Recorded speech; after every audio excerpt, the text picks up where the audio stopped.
Benefit transfer.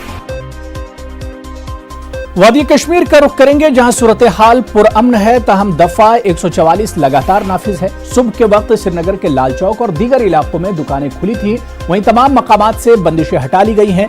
इतवार और बारिश के सबब निजी गाड़ियों की आवाजाही में कमी देखी जा रही है, ताहम अवामी ट्रांसपोर्ट मुसलसल बंद है। इस बीच मुख्तलिफ रूट्स पर तवेरा और ऑटो जैसी कमर्शियल गाड़ियां रवादमा हैं। वादी भर में प्रीपेड मोबाइल खिदमात और इंटरनेट खिदमात लगातार मुअत्तल हैं। और चलिए श्रीनगर और वादी के ताजा अपडेट के लिए हम सीधे रुख करेंगे श्रीनगर का, जहां से परवेज हमारे नुमाइंदे हमारे साथ जुड़े हुए हैं। परवेज, क्या कुछ अपडेट है अगर हम श्रीनगर की खासतौर से बात करें, या इसके अलावा पूरी वैली की अगर हम बात करें, हालात अभी क्या कुछ है? जी हुर्रा, अगर बात करें तो 90 रोज़ आज मुकम्मल हो गए हैं। यहाँ पे जो अफरा तफरी वाला माहौल बड़ा है 5 अगस्त के बाद से आज तक, तो हालात देखा हमने, हालात कुछ हद तक धीरे धीरे पटरी पे आ रहे हैं। हालांकि जो दुकानें और कारोबारी इदारे हैं वो दिन में अभी भी बंद रहते हैं, ताहम हमने देखा कि सुबह के औकात में दुकानें खुल जाती हैं लाल चौक और मुज़ाफ़ाती इलाकों में, और कुछ इलाकों में शाम के टाइम भी दुकानें खुल जाती हैं, ताहम दिन के औकात में जो दुकानें और कारोबारी इदारे हैं वो बंद रहते हैं। दूसरा, अगर हम बात करें यहाँ पे ट्रांसपोर्ट के हवाले से, ट्रांसपोर्ट सेक्टर जो है वो सबसे ज़्यादा मुतासिर हुआ है इस अनरेस्ट से। लगातार 5 अगस्त से आज तक जो ट्रांसपोर्ट हैं, कमर्शियल गाड़ियाँ हैं, वो मुसलसल बंद हैं। यहाँ पे जो ट्रांसपोर्टर्स हैं उनको बेहद करोड़ों में उनको नुकसान हुआ है।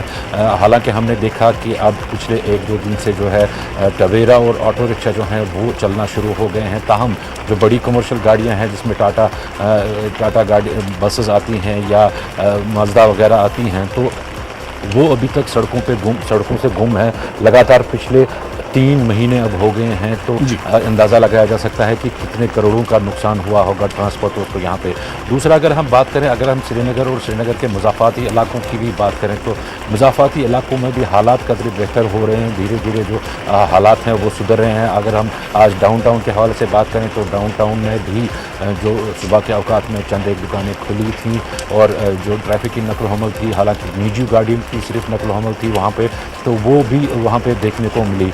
अगर आप टेलीकम्युनिकेशन के हवाले से बात करें तो टेलीकम्युनिकेशन के हवाले से जो प्रीपेड सर्विसेज और SMS सर्विसेज जो बंद है यहाँ पे, और इंटरनेट जो बंद है यहाँ पे, उसकी वजह से लोगों को बेहद मुश्किलात का सामना करना पड़ रहा है। ख़ासतौर जो तलबा है यहाँ पे, और जैसा हमने कल भी अपने रिपोर्ट में दिखाया था कि जो स्कॉलरशिप के लिए जो तलबा अप्लाई करना चाहते हैं उनको काफ़ी दिक्कतें हो रही है। वो अप्लाई तो करते हैं, जो यहाँ पे ज़िला इंतज़ामिया की तरफ से जो सेंटर्स खोले गए हैं वहाँ पे वो अप्लाई तो करते हैं, ताहम उनको OTP वहाँ से मिलने में काफ़ी दिक्कतें होती हैं। OTP काफ़ी ज़रूरी रहता है किसी भी रजिस्ट्रेशन के लिए, क्योंकि फ़ोन पे SMS सर्विसेज बंद है, तो OTP मिलने में उन्हें काफ़ी दुश्वारियाँ हो रही हैं। तो कुल मिला के देखें तो ताजिर भी, अगर ताजिर तबके की भी बात करें तो ताजिर तबका भी काफ़ी परेशान है इंटरनेट के बैन की वजह से, क्योंकि जो टूरिज़म से रिलेटेड लोग हैं या जो बाकी कारोबारी हैं उनको ऑनलाइन सारे काम करने होते हैं, जैसे GST फिल करना होता है या बाकी जो टैक्सेस हैं वो फिल करने होते हैं। जो टूरिज़म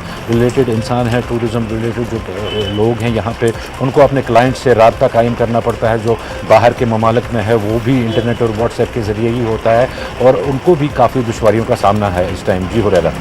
बिल्कुल परवेज, मेरा आखिरी सवाल सिर्फ ये है कि पिछले 1 महीने से हम देख रहे हैं कि सुबह के औकात में दुकानें खुलती हैं और उसके कुछ देर के बाद दुकानें बंद कर दी जाती हैं। आखिर दुकानें थोड़ी देर के लिए क्यों खुलती हैं? कस्टमर नहीं आते हैं या फिर एहतिजाजन ऐसा किया जा रहा है? जी हुरैरा, बिल्कुल सही कहा आपने, ये एहतिजाजन ही ऐसा किया जा रहा है। पिछले 3 महीने से हम लगातार देख रहे हैं यहाँ पे एक बिना कॉल के, बिना किसी के कॉल की एक शटडाउन चल रहा है। यहाँ पे एक हड़ताल जैसी चल रही है सिचुएशन। इस हड़ताल में पहले से ही ये तय पाया गया था कि जो सुबह के औकात में है वो उस टाइम दुकानें खुली रहेंगी, और कुछ जो इलाके हैं, अंदरून इलाके हैं, वहाँ पे शाम के टाइम भी दुकानें खुली रह सकती हैं। तो अगर कारोबार के हवाले से बात करें तो कारोबार जो सुबह के टाइम है वो भी अच्छा खासा होता है, लेकिन उतना जितना दिन भर में कारोबार होता उतनी कारोबार होने की तवक्का नहीं रहती है दुकानदारों को। ताहम जो उन्हें देखा औकात में अब बढ़ावा हुआ है। पहले ये दुकानें सिर्फ 9 बजे तक खुली रहती थीं, अब ये दुकानें जो हैं वो 11:30 10 11:30 तक भी खुली रहती हैं। दूसरा, संडे मार्केट के हवाले से अगर बात करें तो संडे मार्केट लगातार यहाँ पे लगता है। हर एक दिन यहाँ पे संडे मार्केट देखने को मिलता है। कल भी हमने संडे मार्केट दिखाया था यहाँ पे। आज बारिश के चलते संडे मार्केट में कुछ उतना भीड़ है नहीं संडे मार्केट में। तो ताहम जो पटरी वाले हैं वो आए थे सुबह और अपने बेड लगाने की कोशिश की उन्होंने, ताहम बारिश की वजह से वो अपने बेड्स लगा नहीं पाया। जी हुरैरा। बिल्कुल, बहुत बहुत शुक्रिया परवेज हमारे साथ